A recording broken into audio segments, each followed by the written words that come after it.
ముందుగా మన అంజుమన్ కమిటీ అధ్యక్షులుగా ఎన్నికైన సోదరులు మక్బూల్ గారికి, అలాగే వారి కార్యవర్గ సభ్యులందరికీ కూడా పేరు పేరున హృదయపూర్వకమైన నమస్కారాలు. ఈ అంజుమన్ కమిటీ ఏకగ్రీవం అయ్యే దానిలో భాగస్వాములైన ప్రతి ఒక్కరికి నా కృతజ్ఞతలు తెలియజేస్తాను. ఎందుకంటే అంజుమన్ కమిటీ అనేది పట్టణంలో ముస్లింల యొక్క హక్కులు కానివ్వండి, వాళ్ళ యొక్క అభ్యున్నతి కానీ, వాళ్ళ యొక్క సంక్షేమం కోసం పనిచేయాల్సిన కమిటీ. అలాగే ప్రభుత్వం ద్వారా కావచ్చు, లేదా ఇందాక అడిగినట్టు ఎంపీ గారి ద్వారా కావచ్చు, ఏ కార్యక్రమాలు అయితే ఉంటాయో వాటిని ముస్లిం వర్గాలకు అనుసంధానం చేసి ముందుకు వెళ్లే భాగస్వామ్యంలో కార్యక్రమంలో భాగంగా అంజుమన్ కమిటీ ప్రధానమైన పాత్ర పోషించాలని చెప్పి నేను మనస్ఫూర్తిగా కోరుతా ఉన్నాను. నేను కోరేది ఒకటే, రాజకీయాలు ఉంటాయి, రాజకీయాలు అనేది పార్టీలు వస్తాయి, ఎలక్షన్లు వస్తాయి, అందరూ ఉంటారు. కానీ మతపరమైన కార్యక్రమాలు కానివ్వండి, మతపరమైన మసీదులు రాజకీయాలు చేసి దాని ద్వారా లబ్ధి పొందాలనే మనస్తత్వం మాకు లేదు. అది మా తండ్రి మాకు వారసత్వంగా ఇవ్వలేదని చెప్పి నేను కోరుకునేది ఒకటి. ఇందాక మనాడు చెప్పారు, పేదరికంలో ఉన్న పిల్లలు వాళ్ళకి కావాల్సిన సహకారాన్ని మన పిల్లలు మన ఇంట్లో చదువుకొని వాడు పైకి వెళ్తే కుటుంబం మొత్తం కూడా ఎదుగుతుంది. అంతా చిన్న కుటుంబాలు, ముస్లిం కుటుంబాలు. కాబట్టి నేను కోరేది, మనం మన పిల్లల్ని వేరే వైపు వెళ్లకుండా, ఇవాళ ఉన్న సమాజంలో మనం చూస్తా ఉన్నాం, గంజాయి చూస్తా ఉన్నాం, అలవాట్లు చూస్తా ఉన్నాం, రకరకాలుగా మనం చూస్తా ఉన్నాం. మన పిల్లలు వాటి వైపు వెళ్లకుండా మన పిల్లల్ని మనం నియంత్రించుకొని వాళ్ళు వాళ్ళ కాళ్ళ మీద నిలబడటానికి, స్వయం శక్తితో ఎదగడానికి ఏం కావాలో ఆ విధంగా స్కిల్ డెవలప్మెంట్ కి సంబంధించిన కోర్సెస్ మన ఎంపీ గారు సహకారాన్ని తీసుకొని, ప్రత్యేకించి మేము మొన్న కూడా చెప్పాం, అవసరమైతే మైనారిటీ విద్యార్థులకి ఆ షాదీకాలం పూర్తయిన తర్వాత త్వరలోనే అక్కడే ఒక స్కిల్ డెవలప్మెంట్ సెంటర్ మైనారిటీల కోసం ప్రత్యేకమైన ఏర్పాటు చేసి ఆ పిల్లల యొక్క ఎదుగుదల కోసం సహకారం ఇస్తామని చెప్పాము ఎన్నికల ముందు. ఆ విధంగా చేస్తామని చెప్పి కూడా ఈ వేదిక మీదగా నేను తెలియజేస్తాను. అదే విధంగా నేను మీ అందరికి కూడా తెలియజేసేది ఒకటే, ఈ మధ్యన కూడా మనం చూసాం, హైదరాబాద్ నుంచి హస్కెళ్ళి మరి ఆగిపోయింది. నేను ఇప్పుడే కనుక్కున్నా, ఎందుకంటే విజయవాడ నుంచి వెళ్తే అదనంగా ప్రతి కుటుంబానికి 80,000 రూపాయలు అదనంగా టికెట్ అవుతుందని చెప్పి. అలాగే గతంలో మీకు 60,000 రూపాయల హజ్ యాత్రకు వెళ్తే సబ్సిడీ ఇచ్చేవాడు. ఇవాళ ఈ ప్రభుత్వం వచ్చిన తర్వాత దాన్ని 1,00,000 రూపాయలు చేయడం జరిగింది. కాబట్టి ఎందుకంటే ఇక్కడి నుంచి వెళ్తే 80,000 రూపాయలు అదనంగా టికెట్ కోసం భారం పడుతుందనే దానిలో వెళ్లేవాడు తక్కువ ఉండటం వలన ఆగిపోయిందని చెప్తున్నారు. అవసరమైతే ప్రభుత్వంతో మాట్లాడతాం. మరి మనం ఉన్న పెద్దలనైనా తీసుకెళ్లి, ఇక్కడ మన నజీర్ గారు ఉన్నారు, మరి అటువంటి వాళ్ళని తీసుకెళ్లి మాట్లాడి ప్రభుత్వ పరంగా కావాల్సిన సహకారాన్ని ఇస్తాం, కానీ దాన్ని ఒక రాజకీయ పరమైన అంశంగా చేయొద్దని చెప్పి ఈ వేదిక మీదుగా నేను విజ్ఞప్తి చేస్తాను.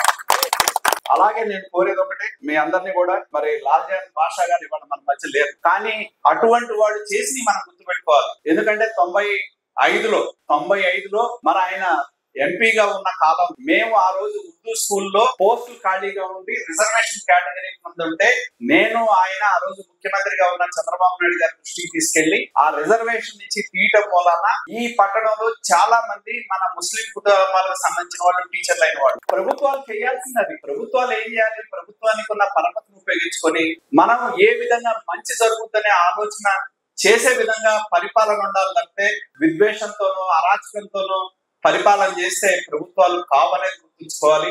ఈ వేదిక మీదుగా మీ అందరికి కూడా మరొకసారి నేను విజ్ఞప్తి చేసేది ఒకటే, ఖచ్చితంగా ఈ పట్టణంలో ఎన్నో అపోహలు ఉంటాయి. ఇవాళ మేము బీజేపీతో ఉంటే ఏదో జరుగుతుంది నేను తెలియజేస్తా ఉన్నా. ఆ రోజు చెప్పాం, ఈ రోజు చెప్పాం, మా ఎంపీ గారు మేము ఇక్కడ ఉన్న ముస్లింలకు సంబంధించి వాళ్ళ ఆత్మ గౌరవానికి ఏ ఇబ్బంది కలిగినా, రక్షణకి ఏ ఇబ్బంది కలిగినా, వాళ్ళ ఆస్తులకి ఏ ఇబ్బంది జరిగినా మొదటగా నిలబడేది మేమనేది గుర్తుపెట్టుకోవాలని. కాబట్టి నేను కోరేది ఒకటే, మా వంతు సహకారాన్ని పూర్తిగా అందజేస్తాం. ఇవాళ ఈ అంజుమన్ కమిటీ అనేది మన పొన్నూరులో ఆదర్శవంతంగా అందరూ కూడా ఏకగ్రీవం చేసినందుకు మనస్ఫూర్తిగా ప్రతి ఒక్కరికి, రాజకీయాలకు అతీతంగా అందరికీ అభినందనలు తెలియజేస్తా ఉన్నా. ఆ వర్గాల యొక్క సంక్షేమం కోసం పనిచేయండి. ప్రభుత్వ పరంగా మా వంతు సహకారం ఏం కావాలో చెప్పండి. మా వంతు సహకారాన్ని నిరద్వందంగా మీకు ఇచ్చే విధంగా నేను గాని, మా ఎంపీ గారు గాని, అవసరమైతే కమ్యూనిటీ సమస్యలకు సంబంధించి మా ఎమ్మెల్యే నజీర్ గారిని కూడా తీసుకొని వెళ్ళి మేము ముందుకెళ్తాం. ఎందుకంటే మేమిద్దరం మన నంబూరు దగ్గర ఇస్తమా పెట్టారు, మరి వెళ్ళాము, డబ్బులు రాలేదు. కానీ ఇక్కడ ఉన్న మోసిన్ గారు నంబూరు గ్రామం పక్కనే మేము కూర్చొని ప్రభుత్వ పరంగా అక్కడ అయ్యే ప్రతి పనికి ప్రతి సహకారాన్ని అందించాం. బ్రహ్మాండంగా జరుపుకున్నారు. కాబట్టి ఏ కార్యక్రమం అయినా మా వంతు సహకారం ఉంటుంది. కాబట్టి నేను కోరేది ఒకటే, ప్రతిదీ రాజకీయ కోణంలో నుంచి చూడదు. మంచి చెడు ప్రతి చోట ఉంటాయి. మంచిని మంచిగా చెప్పండి, చెడుని చెడుగా చెప్పండి. అల్లా కూడా అదే చెప్తారు. ఆయన కూడా చెప్పేది ఒకటే, 10 మందికి సహాయం చేయమంటారు. కాబట్టి దయచేసి అందరినీ కోరుతా ఉన్నా, మేమందరం కూడా పూర్తి సహకారాన్ని ఇస్తాం. ఇవాళ మక్బూల్ గారు ఏకగ్రీవంగా ఆ కమిటీ ఎన్నికైనందుకు ప్రతి ఒక్కరికి శుభాకాంక్షలు తెలియజేస్తూ, వారి నేతృత్వంలో మేము మా వంతు సహకారం ప్రభుత్వ పరంగా, నేను కావచ్చు, ఎంపీ గారు కావచ్చు, మా సోదరుడు కావచ్చు, ప్రతి ఒక్కరి సహకారాన్ని మేము అందజేస్తాం. పొన్నూరులో మనం వెనక్కి తిరిగి చూస్తే మనం అయిన తర్వాత ఏం చేసామనంటే, ఇదిగో ఈ కమ్యూనిటీలో కావాల్సిన ఈ కార్యక్రమాలు 1, 2, 3, 4 చేశామని మీరు మేము సగర్వంగా తల ఎత్తుకునే విధంగా మనం పనిచేద్దామని చెప్పి ఈ విధంగా తెలియజేస్తూ సెలవు తీసుకుంటా ఉన్నా. అందరికీ నమస్కారం. ప్రతి వ్యక్తి, ప్రతి వీధి, ప్రతి సమస్య తెలిసినటువంటి పొన్నూరు ప్రజా నాయకుడు శ్రీ జూడిపాడ నరేంద్ర కుమార్ గారికి, అదే విధంగా మా యంగ్ టైగర్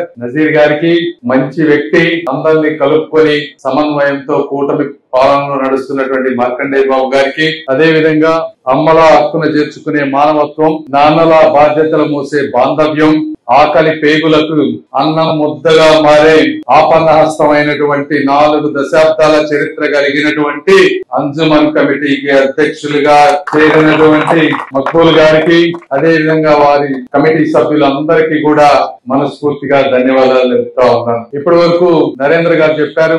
అయితే కొన్ని విషయాలు మీకు కూడా తెలియాలి. ప్రజా సమస్యలు తీరాలి అంటే కేవలం బటన్ నొక్కితే సమస్యలు తీరవు. బటన్ నొక్కితే బ్యాంకు నుంచి బ్యాంకుకు డబ్బు వెళ్తుందే తప్పించి ఉత్పత్తి రాదు. బటన్ నొక్కితే మంచినీళ్ళు వస్తాయా? బటన్ నొక్కితే రోడ్లు పడతాయా? బటన్ నొక్కితే ట్రైన్లు ఆగుతాయా? బటన్ నొక్కితే ఆటో నగర్ తయారవుతుందా? బటన్ నొక్కితే షాదీఖానా తయారవుతుందా? బటన్ నొక్కడంతో పాటు ఇలాంటి సమస్యలు ఉన్నాయని ఫస్ట్ తెలుసుకోవాలి. ఈ సమస్యలను పరిష్కరించాలనేటువంటి ఒక బలమైన సంకల్పం ఉండాలి. మూడోది, దాన్ని ఎలా తీర్చాలనేటువంటి ఒక ప్రణాళిక ఉండాలి. రకరకాల అధికారులు అందరినీ కలవాలి. ఒక టైం లైన్ పెట్టుకొని ఫండ్స్ తీసుకొచ్చి పనులు చేస్తే పనులు అవుతాయి. ఇలాంటివి కావాలంటే ఎక్కడైనా సరే అక్కడి నుంచి ఇక్కడ వరకు ఒక బలమైన నాయకత్వం ఉండాలి. ఇంట్లో కూర్చుంటే ఒక్క పని కూడా కాదు. నేను ఈ రోజు గుంటూరు పార్లమెంట్ సభ్యుడిగా వచ్చిన తర్వాత చూస్తా ఉంటే 30-40 సంవత్సరాలుగా ఒక్క పని కూడా అవని పరిస్థితులు చాలా ఉన్నాయి. ఒక ఓవర్ బ్రిడ్జెస్ గాని, మొత్తం పూడిపోయిన చెరువులు గాని, పడిపోయిన ప్రహరీ గోడలు గాని, స్కూల్స్ చుట్టూ ఇలా అసంపూర్తిగా మిగిలిపోయిన షాదీఖానాలు గాని, కొన్ని వందలాది సమస్యలు ఉన్నాయి ఈ రోజున. అయితే మీ అందరూ ఒకటే గుర్తుపెట్టుకోండి, ఇక్కడ ఉన్నటువంటి నరేంద్ర గారు నిరంతరం వారి సమస్యలు వాళ్ళు చెప్తా ఉంటారు. మేము కూడా అన్ని కూడా 8-9 నెలల్లో తీర్చాలంటే సాధ్యమయ్యేటువంటి పరిస్థితి కాదు కూడా. మీరు దయచేసి అర్థం చేసుకోవాలి. మాకు మీ సమస్యలు తెలుసుకోవాలనే ఒక బలమైన సంకల్పం ఉంది. అవి తీర్చాలనే కోరిక కూడా ఉంది అని మీ అందరికి నేను తెలియజేస్తా ఉన్నా. వీటిని ఏ విధంగా తీర్చగలమో అన్ని విధాలుగా కూడా కృషి చేసి వాటిని తీర్చే బాధ్యత మేము తీసుకుంటాం.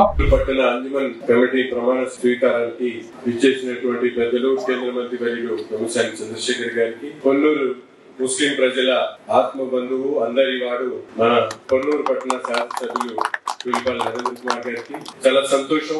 ఎందుకంటే గతంలో అంజుమన్ కమిటీ అంటే ఎంతో కొంత 2700 మంది సభ్యులు ఉన్నటువంటి పొన్నూరు పట్టణంలో గాని మిగతా ప్రాంతాల్లో లక్షలు ఖర్చు పెట్టి ఎలక్షన్లు చేసుకొని రకరకాల కార్యక్రమాలు జరిగాయి. కానీ ఒక మంచి సంస్కృతికి నాంది పలికినటువంటి జూడిపాలెం నరేంద్ర గారి నేతృత్వంలో మీరందరూ ఒక తాటి మీదకి వచ్చి ఈ రోజు అవసరమైనటువంటి కార్యక్రమం ఒక ఆలోచనతో, ఒక భావజాలంతో మీరందరూ కలిసికట్టుగా మక్బూల్ గారిని అంజుమన్ కమిటీకి అధ్యక్షులుగా ఎన్నుకోవడం చాలా గొప్ప విషయం. మేము ఏదో ఒకటి సాధించడానికి పోరాటాలు చేసుకుంటూ ఎక్కువ సమయం వృధా చేసుకోవడం కన్నా మనకు ఇచ్చినటువంటి అవకాశాన్ని సద్వినియోగం చేసుకొని దాని మీద ఇంకా మంచి మెరుగైనటువంటి ఆలోచనలతో ముందుకు సాగి మనకు ఇచ్చినటువంటి అవకాశాన్ని సద్వినియోగం చేసుకోవడానికి ఒక వేదిక అంజుమన్ తీసుకోవాల్సినటువంటి అవసరం ఉంది.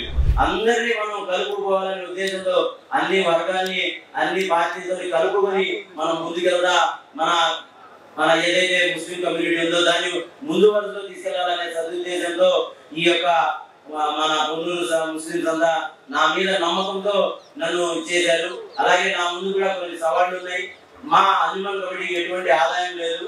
ఆదాయం కోసం పెట్టినటువంటి మన శ్మశానంలో ఒక షాప్ చేద్దాం అనుకున్నాం, అది కూడా ఆగిపోయింది. అదొకటి. తర్వాత ఈద్గా సరిపోవడం లేదు, కొత్త ఈద్గా కావాలి.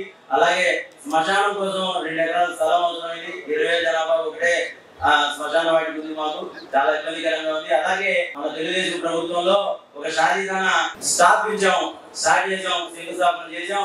అది మధ్యలో ఆగిపోయింది. గత ప్రభుత్వం దాని జోలికి వెళ్ళిందే లేదు. మళ్ళా మన ప్రభుత్వం వచ్చింది, మనకు ఆశలు తీర్చి అలాగే సార్ ఇప్పుడు దానికేమో ఒక 3 కోట్లకి ఎస్టిమేషన్ చేసి పంపించడం జరిగింది. కాబట్టి ఇక ముందుందని మంచి రోజులని భావిస్తా మీ అందరి ఎవరైతే నన్ను ఏకగ్రీవంగా ఎన్నుకొని నా మీద నమ్మకంతో ఎవరైతే ఈ పని చేశారో వాళ్ళందరికీ అంచనాలకు మించి పనిచేద్దామని ఆ దేవుడు ఏదో మీ అందరికీ ధన్యవాదాలు తెలుపుకుంటా నాకు అవకాశం ఇచ్చినటువంటి కమిటీ వారికి ధన్యవాదాలు.